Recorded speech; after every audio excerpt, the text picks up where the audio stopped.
I am really excited about this activity. In this activity, you're going to build a simple and complete MP3 player. This video is brought to you by Oppie Pies Academy.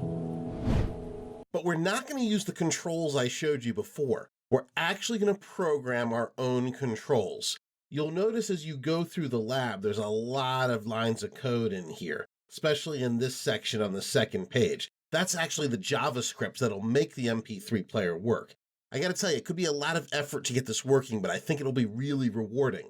So go ahead and follow the steps and make your own MP3 player work. Let me give you a little preview of it completed in the browser. Doesn't look like much, but we've got a play, a stop, and a pause button, all of which work perfectly. If I hit play, you should be able to hear the audio playing in the background.